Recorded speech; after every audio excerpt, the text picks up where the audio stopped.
Hi friends, എല്ലാവർക്കും daily English class റൂമിൻ്റെ മറ്റൊരു വീഡിയോയിലേക്ക് സ്വാഗതം. ഇന്നത്തെ വീഡിയോയിൽ നമ്മളൊരു സ്പീച്ചാണ് ചെയ്യാൻ പോകുന്നത്. 9ാം ക്ലാസ്സിൻ്റെ ഡ്രീംസ് റിയലൈസ്ഡ് എന്ന പാഠത്തിലെ ഒരു ആക്ടിവിറ്റിയാണ്. അതായത് ഒരു സ്പീച്ച് എങ്ങനെ നമുക്ക് തയ്യാറാക്കാം, അതിന് എന്തൊക്കെ കാര്യങ്ങൾ വേണം, ഏതൊക്കെ സ്റ്റെപ്പുകൾ നമ്മൾ അതിനുവേണ്ടി ഫോളോ ചെയ്യണം തുടങ്ങിയ കാര്യങ്ങളൊക്കെ നമ്മൾ ഈ വീഡിയോയിൽ ചെയ്യുന്നതായിരിക്കും. അപ്പോൾ 9ാം ക്ലാസ്സിൻ്റെ 1ാം ക്ലാസ് മുതൽ +2 വരെയുള്ള എല്ലാ ക്ലാസ്സിൻ്റെയും ആക്ടിവിറ്റീസ് നമ്മൾ ഈ ഒരു ചാനലിൽ അപ്ലോഡ് ചെയ്യുന്നുണ്ട്. അപ്പോൾ നിങ്ങൾ ഇനിയും ഈ ഒരു ചാനൽ സബ്സ്ക്രൈബ് ചെയ്തിട്ടില്ലെങ്കിൽ ഈ ചാനൽ ഒന്ന് സബ്സ്ക്രൈബ് ചെയ്തേക്കുക. അതുപോലെ നിങ്ങളുടെ ഫ്രണ്ട്സിന് ഈ വീഡിയോ ഒന്ന് ഷെയർ ചെയ്ത് കൊടുക്കുകയും ചെയ്യുക. അപ്പോൾ നമുക്ക് ഈ ഒരു ആക്ടിവിറ്റിയിലേക്ക് പോകാം.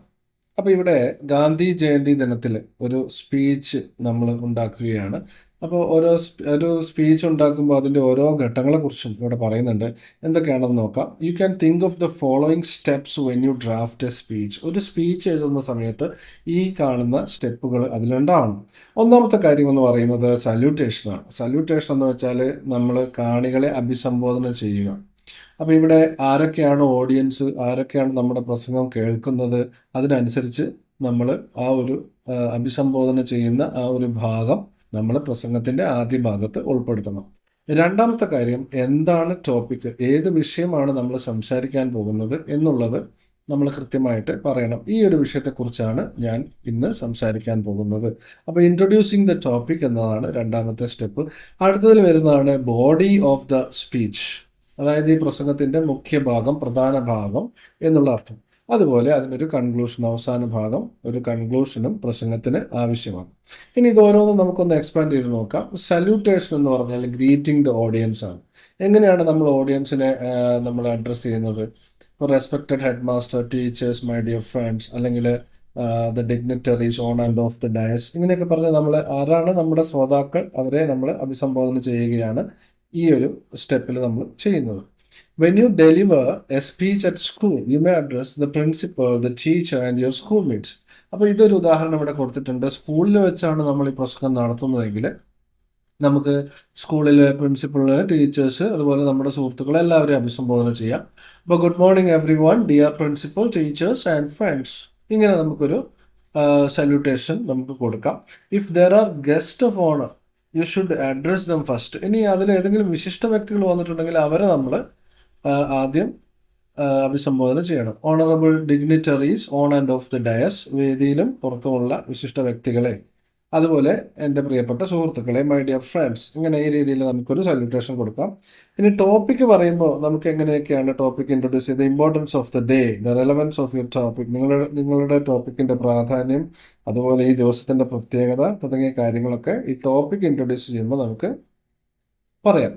On the occasion of celebrating Gandhi Jayanti, ഇപ്പോൾ ഗാന്ധി ജയന്തി ആഘോഷിക്കുന്ന സമയത്ത് I think we should remind ourselves of the significance of Gandhiji's message of non-violence and also the invaluable efforts of our freedom fighters in the struggle for independence. അപ്പോൾ ഉദാഹരണത്തിന് ഗാന്ധി ജയന്തി ആ ദിവസമാണ് നിങ്ങൾ ഈ പ്രസംഗിക്കുന്നതെങ്കിൽ, ഗാന്ധി ജയന്തിയുമായി ബന്ധപ്പെട്ടാണ് നിങ്ങൾ പ്രസംഗം പറയുന്നതെങ്കിൽ, അവിടെ നമ്മൾ പറയണം ഇന്നത്തെ ദിവസത്തിൻ്റെ പ്രാധാന്യം ഇതാണ്, ഗാന്ധിജിയുടെ ജന്മദിനമാണ്. അപ്പോൾ ഈ അവസരത്തിൽ നമ്മൾ ഗാന്ധിജിയുടെ പ്രധാനപ്പെട്ട ആശയങ്ങളായ അഹിംസ, അതുപോലെ ഉള്ള കാര്യങ്ങൾ നമ്മൾ ഓർക്കണം. അതുപോലെ നമുക്ക് സ്വാതന്ത്ര്യം നേടിത്തരാൻ വേണ്ടി പരിശ്രമിച്ച സ്വാതന്ത്ര്യ സമര സേനാനികളെ നമുക്ക് ഓർക്കാം ഈ ദിവസം. ഇങ്ങനെയുള്ള കാര്യങ്ങളൊക്കെ നമ്മൾ ആ ഒരു ഇതിൽ ഇൻട്രൊഡ്യൂസിങ് ദ ടോപ്പിക് എന്നുള്ള സെക്ഷനിൽ പറയുക. അപ്പോൾ ഇതാണ് അതിൻ്റെ ഒരു ഓരോ ഭാഗങ്ങളായിട്ടാണ് നമ്മളിതിനെ എഴുതിയിട്ടുണ്ട്. Speech for Gandhi Jayanti at school assembly. അപ്പോൾ ഇവിടെ സ്കൂൾ അസംബ്ലിയിലാണ് പ്രസംഗം പറയാൻ പോകുന്നത്. ഗാന്ധി ജയന്തി ദിനത്തിലാണ് ഈ പ്രസംഗം പറയാൻ പോകുന്നത്. അപ്പോൾ അതിൻ്റെ വിഷയം ഗാന്ധി ജയന്തിയാണ്. Good morning everyone, honourable dignitaries on and off the dais, respected principal, teachers and my dear friends. ഇനി നമ്മൾ ടോപ്പിക്കിലേക്ക് വരികയാണ്. Today as we gather to celebrate Gandhi Jayanti, it is essential to remind ourselves of the significant contributions of Mahatma Gandhi, his unwavering commitment to non-violence, and the invaluable efforts of our women freedom fighters in the struggle for independence. അപ്പോൾ നമ്മളിവിടെ ഗാന്ധി ജയന്തിയുമായിട്ട് ബന്ധപ്പെട്ട് നമ്മളിവിടെ കൂടി നിൽക്കുമ്പോൾ നമ്മൾ ഓർക്കേണ്ട ചില കാര്യങ്ങളാണ്. ഒന്ന്, ഗാന്ധിജി ചെയ്ത സേവനങ്ങൾ, അതുപോലെ അദ്ദേഹത്തിൻ്റെ അഹിംസ പോലെയുള്ള അദ്ദേഹത്തിൻ്റെ തത്വചിന്തകൾ, അതുപോലെ സ്വാതന്ത്ര്യത്തിന് വേണ്ടിയിട്ട് സ്ത്രീകൾ ചെയ്ത കാര്യങ്ങൾ ഇതൊക്കെ നമുക്ക് ഈ ദിവസം ഓർക്കാം എന്നുള്ള രീതിയിൽ നമ്മൾ അതൊക്കെ ഇൻട്രൊഡ്യൂസിങ് ദ ടോപ്പിക്കിൽ ഉൾപ്പെടുത്തുക.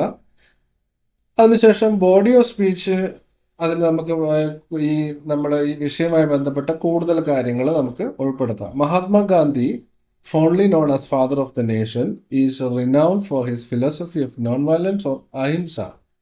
He believed that true strength lies not in physical power, but in the strength of the heart. അപ്പോൾ മഹാത്മാഗാന്ധി, നമ്മൾ സ്നേഹപൂർവ്വം ഫാദർ ഓഫ് അവർ നേഷൻ എന്ന് വിളിക്കുന്ന മഹാത്മാഗാന്ധി, നമ്മുടെ രാഷ്ട്രപിതാവ്, അദ്ദേഹത്തിൻ്റെ അഹിംസ എന്ന ഫിലോസഫി, അതുപോലെ അദ്ദേഹത്തിൻ്റെ വിശ്വാസം, യഥാർത്ഥത്തിലുള്ള സ്ട്രെങ്ത് എന്ന് പറയുന്നത് ശാരീരികമായിട്ടുള്ള പവറല്ല, മനസ്സിൻ്റെ പവറാണ്, അല്ലെങ്കിൽ ഹൃദയത്തിൻ്റെ പവറാണ്.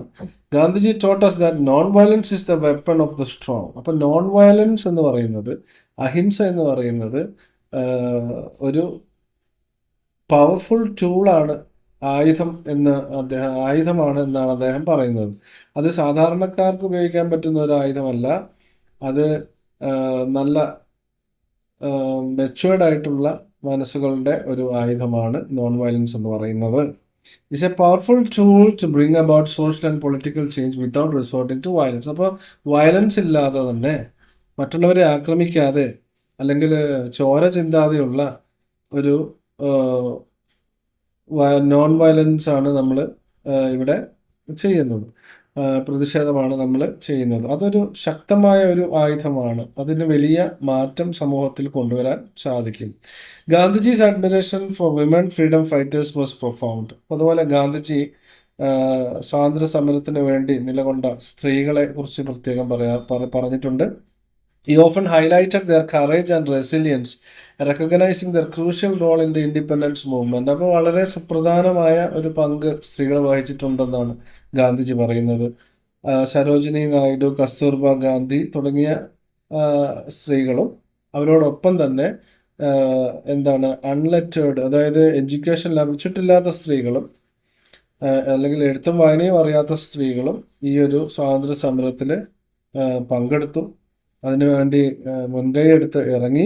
Stood at the forefront bearing lathi blows and filling the jails. അപ്പോൾ അവർ ആക്രമിക്കപ്പെട്ടു, അവരെ ജയിലിലേക്ക് അയക്കപ്പെട്ടു. അങ്ങനെയുള്ള കുറേ സഹനങ്ങൾ സ്ത്രീകളുടെ ഭാഗത്തു നിന്ന് അവർ നേരിടേണ്ടി വന്നു. പക്ഷെ അവർ വളരെ ശക്തമായ രീതിയിൽ ഇതിനെല്ലാം തരണം ചെയ്തുകൊണ്ട് സ്വാതന്ത്ര്യത്തിന് വേണ്ടി അവർ പോരാടി എന്ന് ഗാന്ധി പറയുന്നു. Filling jail, showcasing incredible bravery and determination. അപ്പോൾ അവർക്കൊരു ഉറച്ച തീരുമാനത്തോടു കൂടി അവർ സ്വാതന്ത്ര്യത്തിന് വേണ്ടി പോരാടി. Gandhiji's concept of independence was not merely about political freedom from British rule.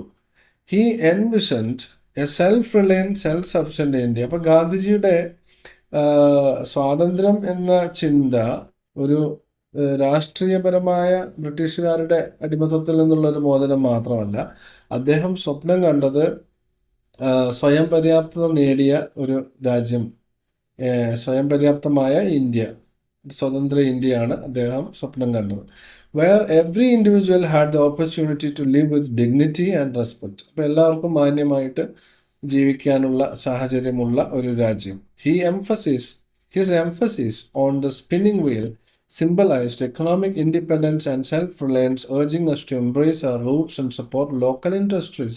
അപ്പോൾ ഗാന്ധിജി പറയുന്നത് നമ്മുടെ പാരമ്പര്യമായിട്ടുള്ള ചില കാര്യങ്ങൾ, ഇപ്പോൾ സ്വന്തമായി വസ്ത്രമുണ്ടാക്കുക പോലെയുള്ള, അല്ലെങ്കിൽ സ്വയം പര്യാപ്തത നേടാൻ വേണ്ടിയിട്ട് വസ്ത്രത്തിൻ്റെ കാര്യത്തിലും ഭക്ഷണത്തിൻ്റെ കാര്യത്തിലും സ്വയം പര്യാപ്തത നേടാൻ വേണ്ടി നമ്മൾ മുൻകാലങ്ങളിൽ സ്വീകരിച്ചിരുന്ന കാര്യങ്ങൾ തുടരണം. അങ്ങനെയുള്ള ഇൻഡസ്ട്രിയാണ് നമ്മൾ സപ്പോർട്ട് ചെയ്യേണ്ടതെന്നാണ് ഗാന്ധിജി പറഞ്ഞത്. As we reflect on Gandhiji's teachings today, let us remember the power of non violence. അപ്പോൾ നോൺ വയലൻസിൻ്റെ ഒരു ശക്തി, അതാണ് നമുക്ക് സ്വാതന്ത്ര്യം നേടിത്തന്നത്. And the importance of standing up for what is right. എന്താണ് ന്യായമായിട്ടുള്ളത്, ഏതാണ് ശരിയായിട്ടുള്ളത്, അതിനുവേണ്ടി നിലകൊള്ളുക. With a strong heart and unwavering determination, let us also pay tribute to the countless women who contributed to our freedom struggle. അതുപോലെ തന്നെ ഈ അവസരത്തിൽ നമുക്ക് സ്വാതന്ത്ര്യത്തിന് വേണ്ടി പോരാടിയ സ്ത്രീകളോടും കടപ്പാടുള്ളവരായിരിക്കാം. Inspiring us with their courage and sacrifice. അപ്പോൾ അവർ ചെയ്ത അല്ലെങ്കിൽ അവരനുഭവിച്ച കഷ്ടപ്പാടും അതുപോലെ അവർ ചെയ്ത സാക്രിഫൈസിൻ്റെയും ഫലമാണ് നമുക്ക് കിട്ടിയിരിക്കുന്ന സ്വാതന്ത്ര്യം എന്ന് നമുക്ക് ഈ അവസരത്തിൽ ഓർക്കാം. അപ്പോൾ ഈ കാര്യങ്ങളൊക്കെ ഈ ഒരു സ്പീച്ചിൻ്റെ ബോഡി ഭാഗത്ത് നമുക്ക് ഉൾപ്പെടുത്താം. ഇനി ഫൈനൽ അതിൻ്റെ ഒരു കൺക്ലൂഷനിൽ നമുക്കിങ്ങനെ പറയാം. In conclusion, Gandhiji's ideals continue to guide us. ഇപ്പോഴും ഗാന്ധിജിയുടെ തത്വങ്ങൾ നമ്മളെ ഗൈഡ് ചെയ്യുന്നുണ്ട്. Reminding us of the importance of non violence, self reliance, significant contribution to women in our society. അപ്പോൾ സ്ത്രീകളുടെ സംഭാവനകൾ, സ്ത്രീകൾക്ക് അത്തരം സാഹചര്യങ്ങൾ ഉണ്ടാക്കി കൊടുക്കുക, അതുപോലെ അഹിംസ, സ്വയം പര്യാപ്തത തുടങ്ങിയ കാര്യങ്ങളൊക്കെ ഇന്നും നമ്മൾ പ്രാധാന്യം കൊടുക്കുന്നുണ്ട്. Let us strive to uphold these values. അപ്പോൾ ഇതിനൊക്കെ നമുക്ക് എന്താണ് ഇപ്പോഴും പ്രാധാന്യം കൊടുത്തുകൊണ്ട് നമുക്ക് മുന്നോട്ട് പോകാം in our daily lives and work towards building just an equitable world.